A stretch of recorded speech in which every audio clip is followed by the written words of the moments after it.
Olá pessoal, todos que são aí os estudantes de teologia e também os que têm apreço por essa matéria e por esse conteúdo. Nós vamos estar revisando aqui de forma breve aquilo que será objeto de prova agora para a extensão de teologia aqui de Uberlândia, para a turma do Instituto Bíblico Brasil para Cristo. E nós vamos estar revisando aí o conteúdo de prova da História da Igreja 2. Então nós já vamos começar o nosso conteúdo falando de um momento da história um pouco sombrio, que é o momento em que nós temos a condição de interferência por parte de Nero. Então eu vou convidar todos para a gente, com os devidos créditos aí ao History Channel, ver o que foi esse momento aí da história da igreja através desse imperador. Então nós vamos ver aqui rapidamente como que foi esse primeiro momento em que Nero vai fazer uma perseguição à igreja. Provavelmente o ponto de virada do cerco em Tiro foi quando os reis do Chipre enviaram suas flotilhas para se unir a Alexandre. E uma vez que tem a superioridade naval, Tiro basicamente está condenada. Mas, às vezes, os alvos das máquinas de matar não eram exércitos ou máquinas de cerco. Existem evidências de uma tentativa bizarra de usar um navio inteiro para realizar um único assassinato.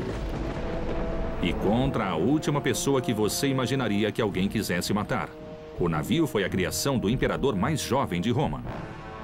O imperador Nero era um homem muito mau. É quase certo que ele era insano. O suficiente para pensar que era um grande ator de teatro. Nero governou Roma em seu auge em depois de Cristo, quando o Império se estendia do Oriente Médio até o oeste da Europa por cerca de 6.500 quilômetros de terra. Era um poder sem precedentes para alguém tão jovem. Nero acabou entrando para a história clássica como o pior imperador de todos. Ele era um louco, mau e um psicopata edipiano. A brutalidade de Nero se estendia inclusive à própria família. Em 59 d.C., após se zangar com a mãe Agripina, Nero decidiu assassiná-la.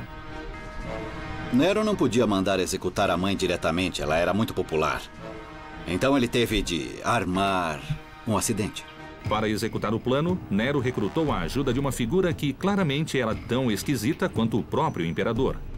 Anicatus, que era um amigo de Nero com quem havia crescido, era o encarregado de uma das flotilhas romanas. E foi ele quem teve essa ideia muito bizarra e parece tão absurda que é quase inacreditável. Atrair a mãe para um navio que havia sido especialmente preparado e torcer para que Agripina e seu séquito fossem mortos. O navio autoafundante ficaria conhecido como Barco da Morte. E a dúvida persiste há quase 2.000 anos. Como ele funcionava? Segundo os escritos de Suetônio, o grande historiador romano, após receber um sinal, um membro da tripulação puxou uma corda presa à coberta perto da cabine. E todo o teto da cabine caiu no convés com força o bastante para esmagar qualquer um até a morte. Seu mecanismo de funcionamento ainda é um mistério, mas Richard Rindley, especialista em tecnologias antigas, tem uma teoria sobre como isso pode ter sido feito, usando princípios comuns de engenharia da época. O que podemos ver é o teto falso, que é esta grande área plana aqui. Eles estão engatados de maneira simples e existe um engate de alavanca que fica em cada um dos engates. Então todo o teto é sustentado por cada um desses engates. As cordas de cada um dos 4 engates estão amarrados juntos, então temos uma corda saindo aqui. E é preciso apenas um bom puxão e o teto inteiro então cairá deste jeito. Agripina foi atraída para o navio sob o pretexto de um cruzeiro com jantar pela costa saindo da cidade de Baia, no oeste da Itália. Enquanto Agripina e seus 2 servos relaxavam na cabine, o sinal foi dado. Toneladas de chumbo fizeram o teto desabar, matando um dos servos instantaneamente. Mas o plano tinha uma falha. Agripina estava deitada no sofá pesado na cabine, que a protegeu da queda do teto. Seguiu-se um pandemônio. No caos, muitos passageiros caíram pela amurada. O barco navegou na escuridão procurando Agripina. Alheia à caótica tentativa de assassinato, uma das convidadas fingiu ser a rainha, na esperança de ser rapidamente resgatada. Uma amiga dela que nadava nas proximidades gritou: "Eu sou Agripina!" E provavelmente foi morta a golpes de remo. Mas parece que Agripina se deu conta do que havia acontecido. Agripina sabiamente ficou quieta. Ela foi ferida no ombro, mas nadou e encontrou um barco de pesca, que a levou para a costa. Mas para dar cabo da mãe, Nero apelou para um método romano muito mais tradicional. Ele teve de apelar para aquilo que podemos chamar de a maneira mais fácil de apagar alguém no mundo antigo, que é dar uma facada. Apesar da engenhosidade da tentativa de Nero assassinar a mãe no mar, o barco da morte fracassou por ser complicado demais. Como esta, muitas outras invenções navais antigas forçavam os limites. Outras podem ter funcionado. Espreitando sob a superfície das águas da antiguidade estava uma armadilha que nenhum marinheiro do passado ou do presente gostaria de acionar. As superpotências atuais estão em uma batalha constante para proteger seus portos de ataques e saques inimigos.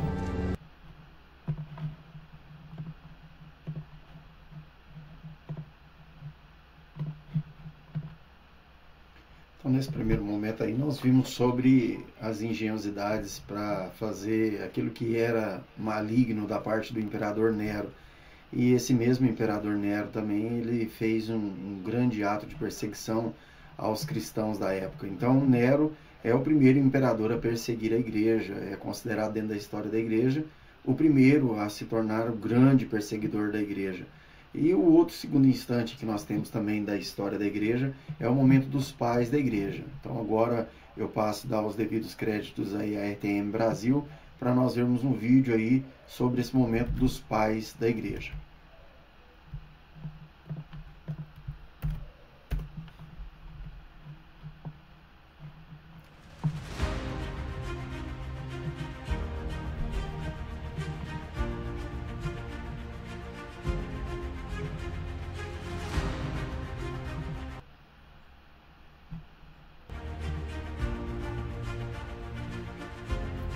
Olá, seja bem-vindo ao curso básico de teologia e nós estamos conversando sobre a história do cristianismo. Nós vamos conversar hoje sobre a consolidação do cristianismo. Só para você entender o pano de fundo, né, relembrar o pano de fundo do que está acontecendo dentro do Império Romano, desse movimento cristão, o contexto religioso é o seguinte: você tem uma pluralidade religiosa muito grande, das religiões pagãs, né? A gente conversou sobre isso, as religiões de mistério, as religiões agrárias, a magia e etc. Você tem também movimentos sincréticos que estão tentando se infiltrar dentro do cristianismo, como por exemplo o gnosticismo. Vale a pena você se aprofundar um pouco mais nisso e talvez uma das aulas de teologia do curso, um dos professores vá se aprofundar um pouco mais nisso.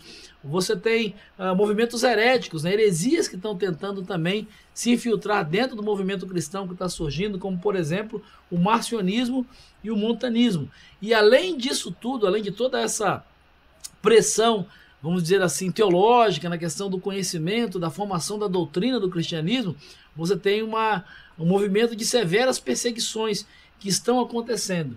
E a pergunta que fica, né, como é que o cristianismo continua a crescer apesar desse contexto?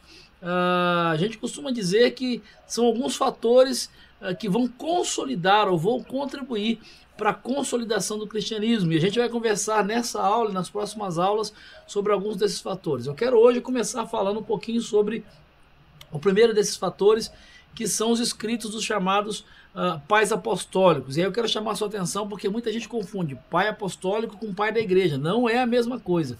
Ainda que um pai da igreja possa ser também um pai apostólico, são grupos distintos, né? Quem são os pais apostólicos ou o que são os escritos dos pais apostólicos? Geralmente são textos escritos por uma geração que sucedeu os apóstolos. O pai apostólico é aquele que é um líder da igreja cristã primitiva, que faz parte dessa geração que vai suceder essa primeira geração de apóstolos e que vai ter algumas características muito interessantes. Por exemplo, os seus escritos são intensamente pastorais. A preocupação do pai apostólico não é com a teologia, não é com a doutrina, mas é em estimular, em apoiar o cristão, principalmente a perseverar na fé durante a perseguição.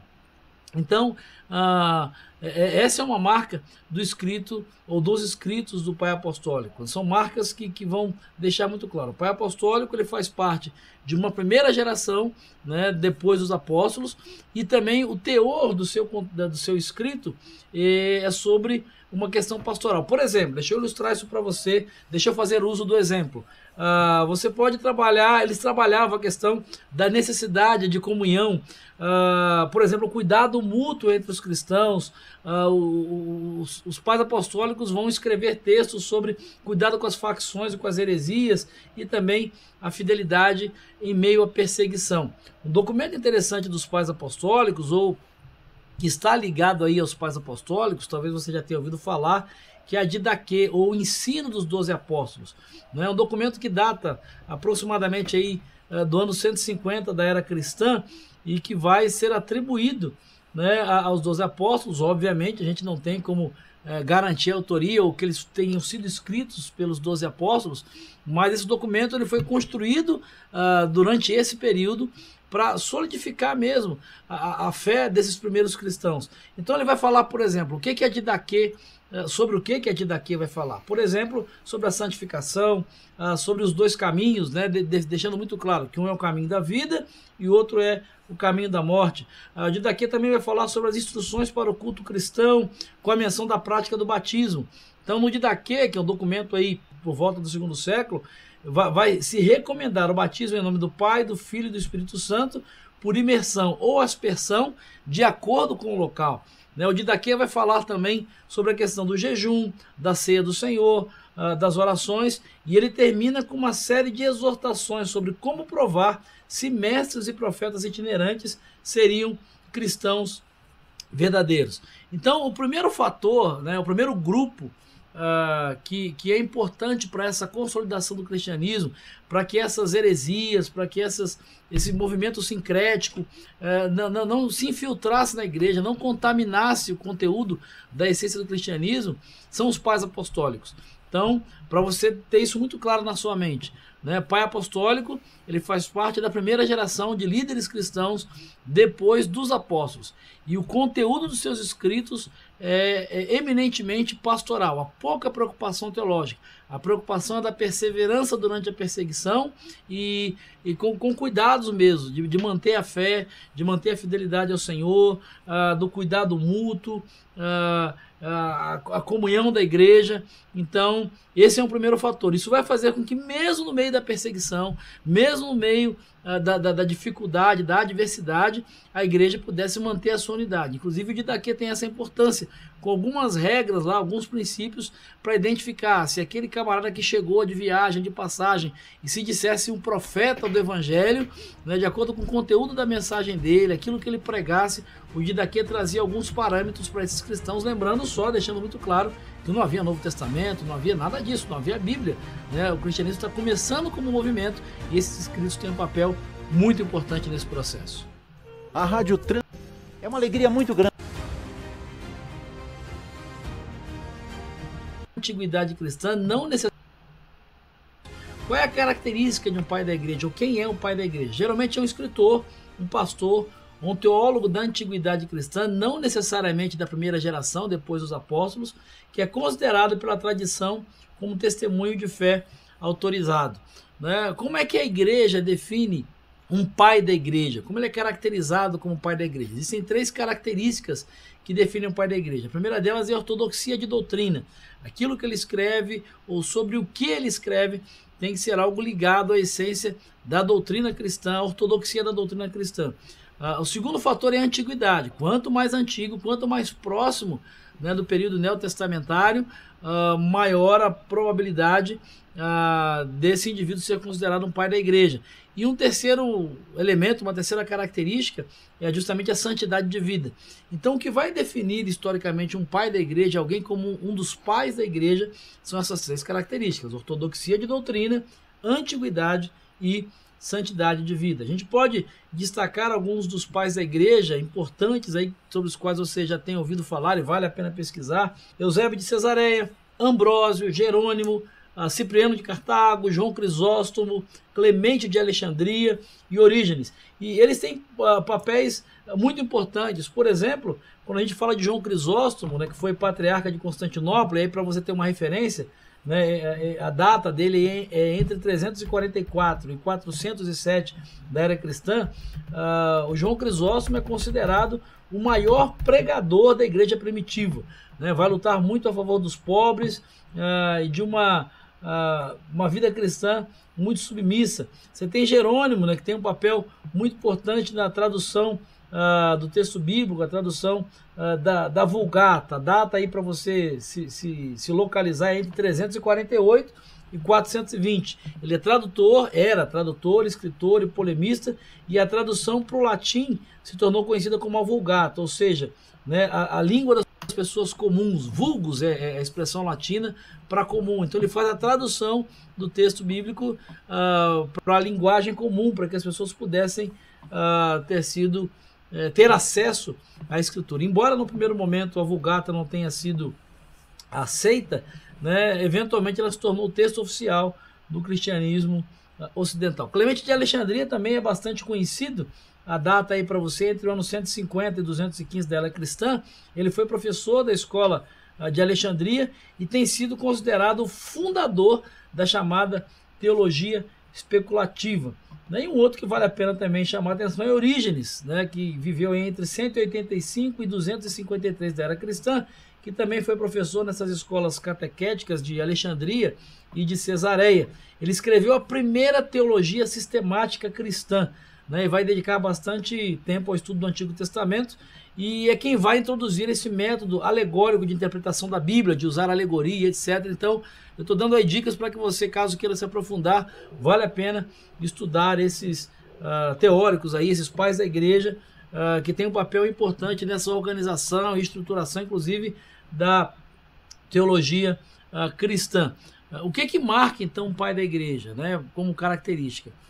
Uma marca interessante é que o escrito dele, ele tem uma preocupação teológica, uma preocupação doutrinária. Diferente do pai apostólico, o pai da igreja tem a preocupação de manter a fidelidade doutrinária, de defender a fé cristã dos ataques tanto dos movimentos sincréticos, que tentam misturar o cristianismo com outras religiões, quanto dos movimentos heréticos, que tentam deturpar a doutrina do cristianismo. Então os pais da igreja têm esse papel de manter a fidelidade doutrinária, daquilo que Jesus e os apóstolos ensinaram, pregaram, e isso fez com que a doutrina do evangelho, a doutrina cristã, para ser mais específico, não se corrompesse, não se contaminasse. E apesar de toda a tentativa de contaminação, de ataques, etc., né, a gente pudesse ter a certeza de que até hoje o que nós recebemos nas Escrituras, no Novo Testamento, e enquanto doutrina e teologia cristã, realmente é aquilo que está baseado no ensino de Jesus, do apóstolo Paulo, de Pedro, enfim. Então, esses são os dois primeiros fatores que vão contribuir para a consolidação do cristianismo e a sua expansão, apesar de todo aquele contexto que a gente falou, tanto de paganismo, de sincretismo, de tentativa de heresias e perseguição política. Os pais apostólicos têm uma importância muito grande na questão pastoral, e os pais da igreja têm uma importância muito grande na questão teológica e doutrinária. Né? E como é que eles faziam isso? Escrevendo cartas à igreja, escrevendo documentos. É a mesma prática que a gente tem no Novo Testamento, né? Com Paulo, Tiago, Pedro, escrevendo cartas à igreja. Esses líderes cristãos dão continuidade a esse trabalho através de documentos, através de cartas, com esse papel muito importante para a consolidação do cristianismo.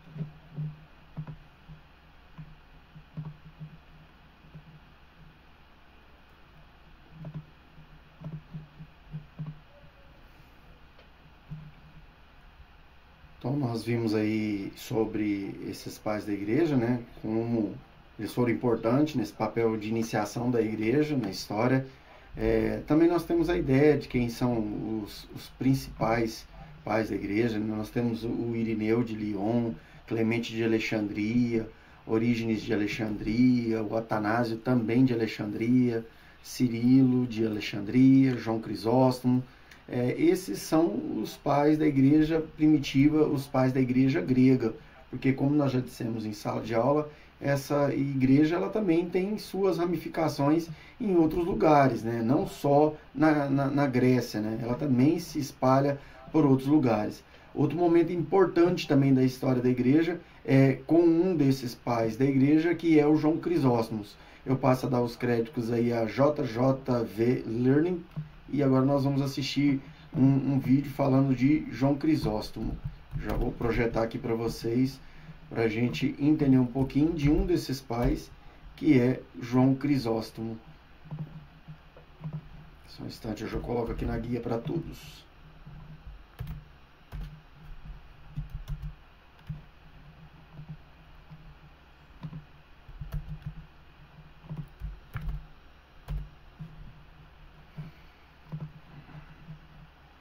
Estou procurando aqui já.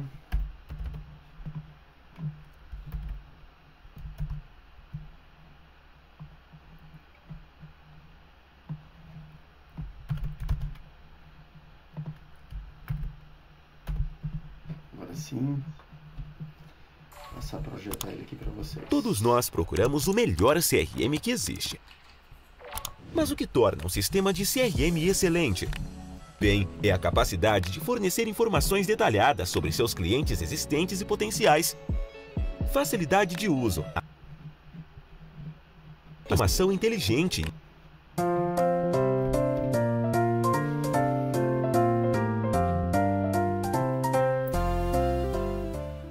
Fala galera, estamos aqui com mais um vídeo do canal JJV Learning. Hoje trazendo para vocês mais um vídeo da série da história do cristianismo. E hoje nós falaremos sobre João Crisóstomo. Mas quem foi João Crisóstomo? Ele começou a ser conhecido no mundo da teologia com um acontecimento histórico chamado Revolta dos Impostos, onde o imperador Teodósio impôs bastante impostos sobre o povo de Antioquia. O bispo Flaviano foi acalmar ele, por causa que o povo ficou revoltado, e o imperador Teodósio ele era bastante severo com quem se revoltava contra ele. E quando o bispo Flaviano ele foi fazer isso, acalmar o imperador Teodósio, o João Crisóstomo ele apareceu como um pregador para as pessoas. Ele foi pregar para as pessoas se acalmarem e para as pessoas mudarem suas atitudes. O João Crisóstomo também foi filho de uma mulher rica com um militar. Ele estudou direito mas a sua paixão era a igreja, e ele foi para o mosteiro estudar teologia. O nome Crisóstomo significa boca de ouro. Por quê? Porque o João ele era um exímio pregador. Ele era da escola de Antioquia, consequentemente interpretava literalmente a Bíblia, principalmente na questão do pecado, onde os sacerdotes já flertavam com a imoralidade e João batia de frente com isso. Bispo de Constantinopla em 398. Isso aí foi o auge da vida de João Crisóstomo. O bispado ele ficou vago e o João Crisóstomo foi levantado como bispo de Constantinopla, a capital. Quem consagrou ele foi o bispo de Alexandria, Teófilo. Porém, ele bateu de frente tanto com Teófilo como com a imperatriz Eudóxia. Com Teófilo foi teologicamente, porque apesar de interpretar a Bíblia literalmente, ele flertava com os seguidores da teologia de Orígenes. E o Teófilo, que era o bispo de Alexandria, ele bateu de frente com isso. E o apogeu dessa briga foi quando o João Crisóstomo ele aceitou 4 monges considerados hereges por serem seguidores da teologia de Orígenes. O que ocorreu foi um sínodo e o João ele foi considerado herege, consequentemente excomungado da própria igreja, já sendo bispo de Constantinopla. Mas a imperatriz Eudóxia gostava bastante do João Crisóstomo, puxou João Crisóstomo de volta, porém ela fez uma estátua. E aí o João bateu de frente com ela. Aí ele foi exilado quando ela fez essa estátua, por causa que ele considerou isso uma grande heresia, idolatria. Ele foi exilado e ele acabou morrendo exilado no ano 407 depois de Cristo. Então era isso que eu tinha para trazer sobre João. Tá aí, pessoal, vimos então sobre a ideia de João Crisóstomo, né? Um dos grandes e importantes pais da igreja e a sua influência, a forma como ele era chamado Boca de Ouro. Daí então nós entendemos ele como um grande pregador, dada a denúncia que ele se manifestava acerca dos primeiros já, digamos, líderes da igreja, por causa da promiscuidade, por causa da perversidade que tinha em relação à sua conduta, à sua ética, à sua moral. Outro momento também muito importante, não necessariamente nessa ordem, é o Concílio de Jerusalém. E eu vou passar a transmitir para vocês agora sobre esse concílio. Eles riram de mim, isso é um fato. Eles riram de mim quando eu falei que eu ia largar meu cargo público para viver de uma carreira. Vou passar agora a ideia do Concílio de Jerusalém. Vou passar a transmitir para vocês agora. Pronto.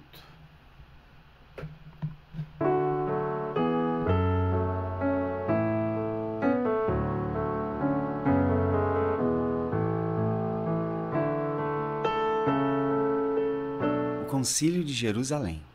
Quando a igreja teve seu início, os primeiros cristãos eram constituídos de judeus, e até este ponto não houve dificuldades em recebê-los como novos crentes. Afinal, eles já conheciam e viviam as leis judaicas. No entanto, em algum tempo, quando os gentios começaram a aceitar a mensagem do evangelho e se converteram, surgiu um problema.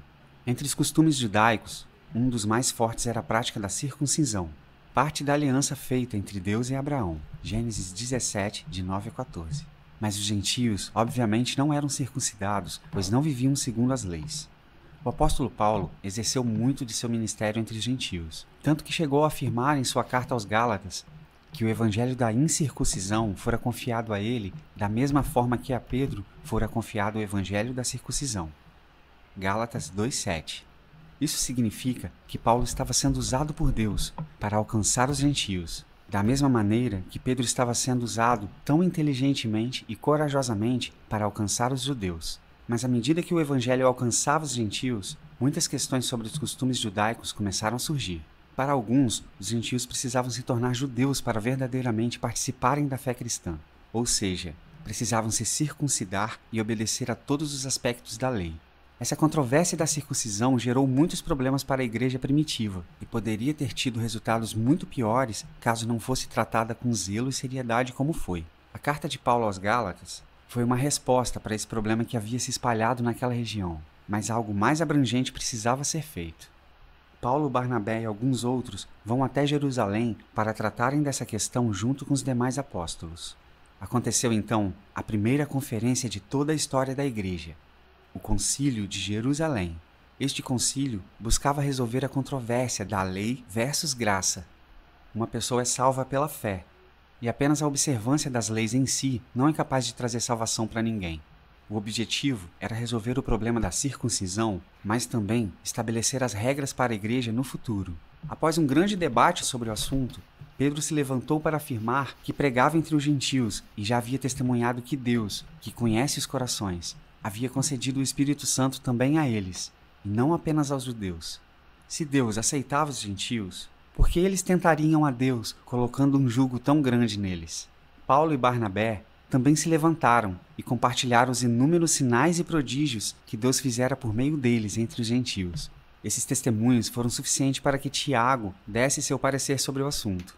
Tiago falou sobre o que os profetas falaram a respeito do tempo em que os gentios se voltariam para Deus. Concordou que os gentios não precisariam se circuncidar, mas logo em seguida afirmou que eles deveriam se abster da contaminação dos ídolos, das relações sexuais ilícitas e da carne de animais sufocados, bem como de seu sangue. Esse Tiago, mencionado no Concílio de Jerusalém, era meio-irmão de Jesus, e nos parece que tinha um papel muito importante como líder da igreja de Jerusalém nesse período.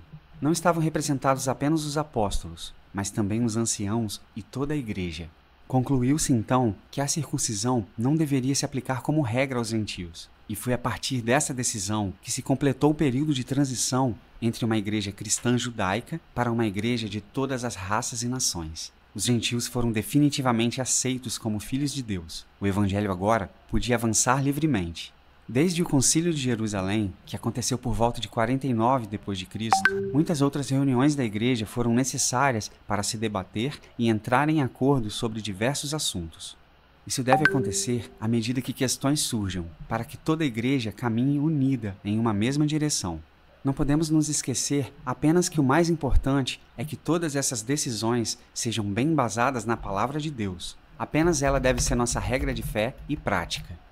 Se você gostou do vídeo, não deixe de curtir, se inscrever no canal e ativar as notificações. Então nós vimos aí sobre essa condição de termos aí na história também da igreja primitiva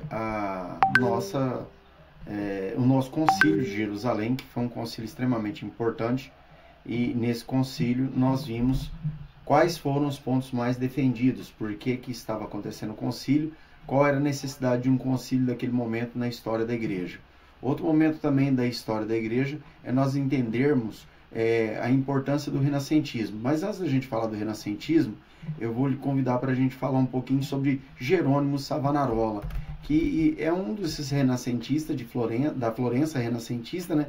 E ele vai trazer para nós muitas informações acerca desse momento da história da igreja primitiva e também a sua grande influência sobre essa ideia de denúncia daquilo que estava acontecendo no meio do sacerdócio da igreja e como que isso afetaria a igreja e por que ele vai intervir contra essas condições.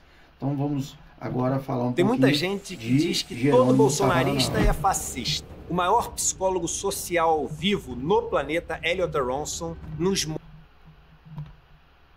que não necessariamente somente pessoas malucas fazem coisas malucas. Somente pessoas.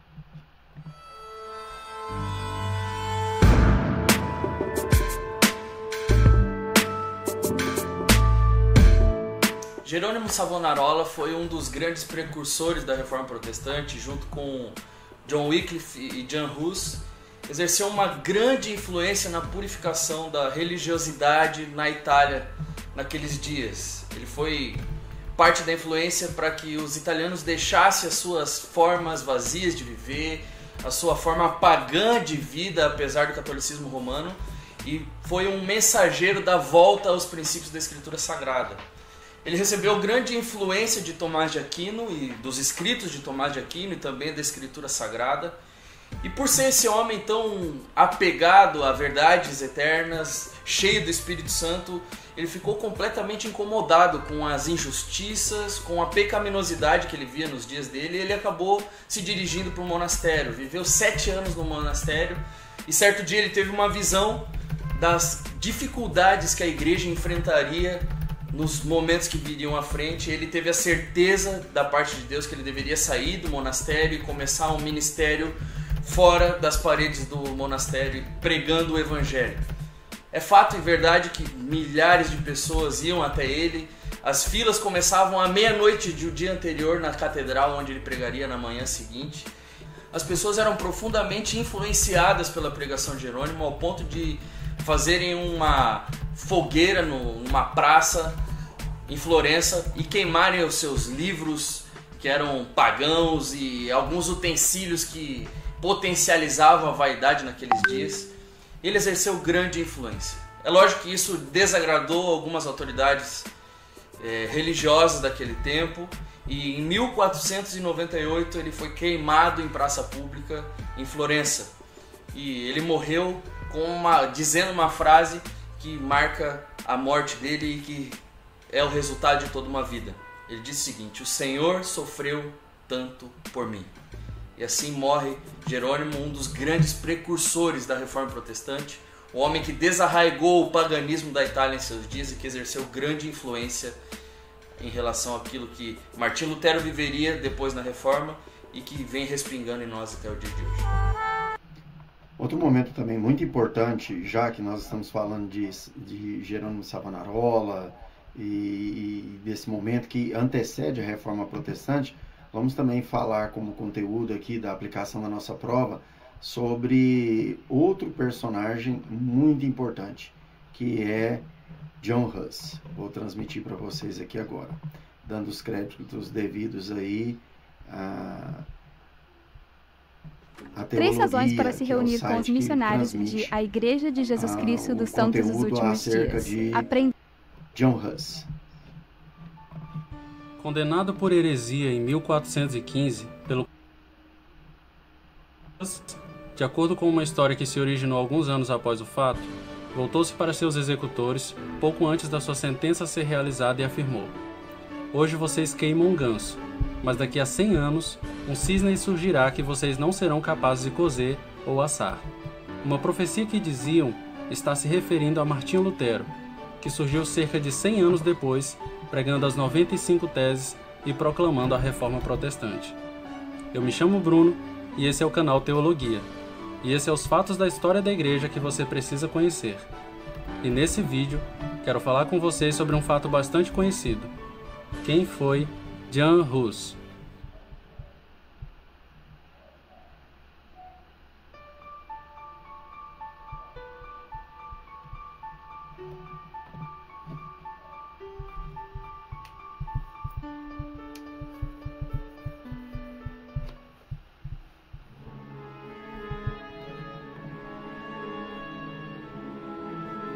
Em 1390, Hus, cujos primeiros anos permanecem desconhecidos, matriculou-se na Universidade de Praga com a intenção de treinar para o sacerdócio.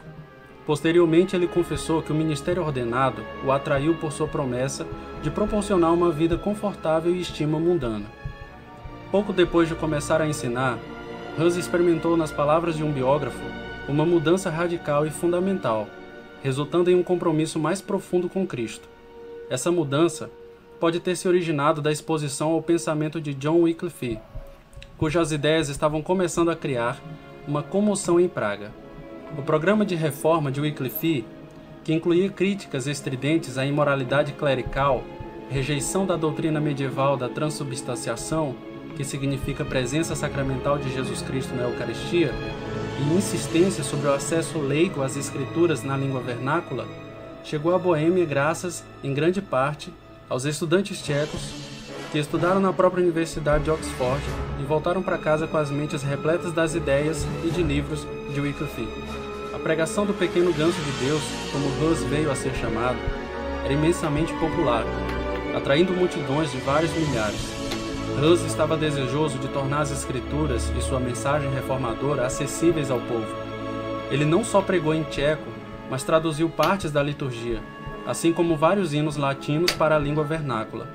Ele mesmo aproveitou o espaço vazio na capela para promover a sua mensagem, colocando murais que contrastavam a humildade e simplicidade de Cristo com a vaidade e a ganância dos sacerdotes contemporâneos. Em 1409, o papado, perturbado pela crescente fama de John Hus, ordenou ao arcebispo de Praga que proibisse qualquer outra pregação na capela de Belém. Hus se recusou a abandonar seu púlpito. No ano seguinte, o arcebispo excomungou Hus com base em heresia e logo depois fugiu da cidade por medo de represálias populares. Hus continuou pregando. Em 1411, o papado, que tinha então emitido uma segunda excomunhão de Hus sem efeito algum, colocou toda a cidade de Praga sobre interdito, proibindo assim o clero de Praga de oferecer sermões, casamentos, a Eucaristia ou outros serviços religiosos ao povo. John Hus, relutante em ver as pessoas privadas da palavra e do sacramento, saiu de Praga em 1412. Passou os 2 anos seguintes em exílio autoimposto no sul da Boêmia, escrevendo obras que aprofundaram suas ideias reformadoras. Em 1414, foi citado para comparecer perante o Concílio de Constança, para responder às acusações de heresia. Ele foi prometido um retorno seguro do concílio pelo imperador Sigismundo, irmão do rei Wenceslaus.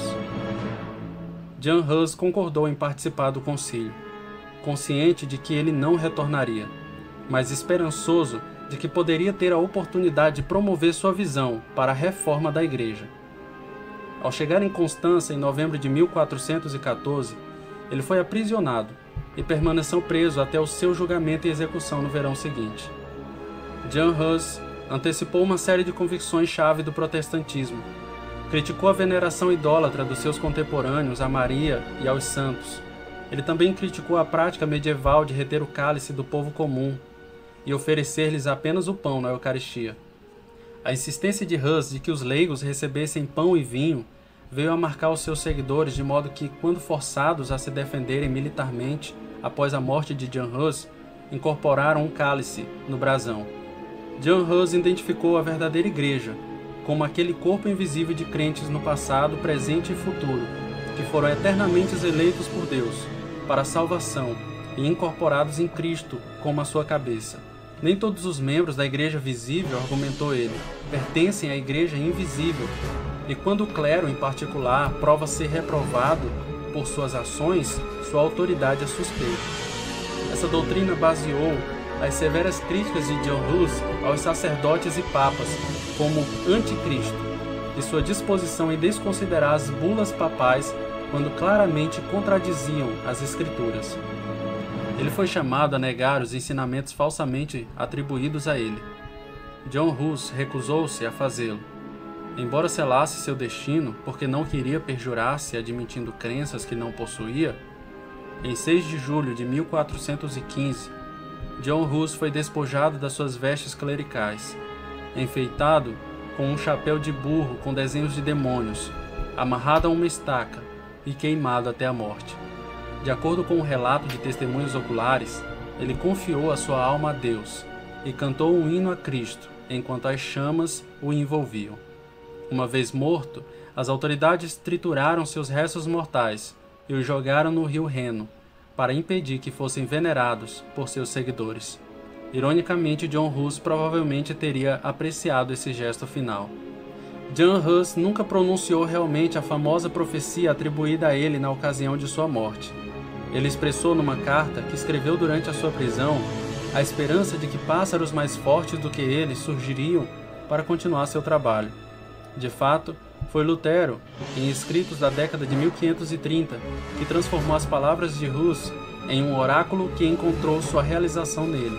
Seja como for, acredita-se que Hus se alegraria ao ver o dia de Lutero e ficaria feliz em reconhecer a obra de Lutero e os subsequentes esforços para reformar a Igreja, de acordo com a palavra de Deus, como uma continuação digna dos seus próprios labores.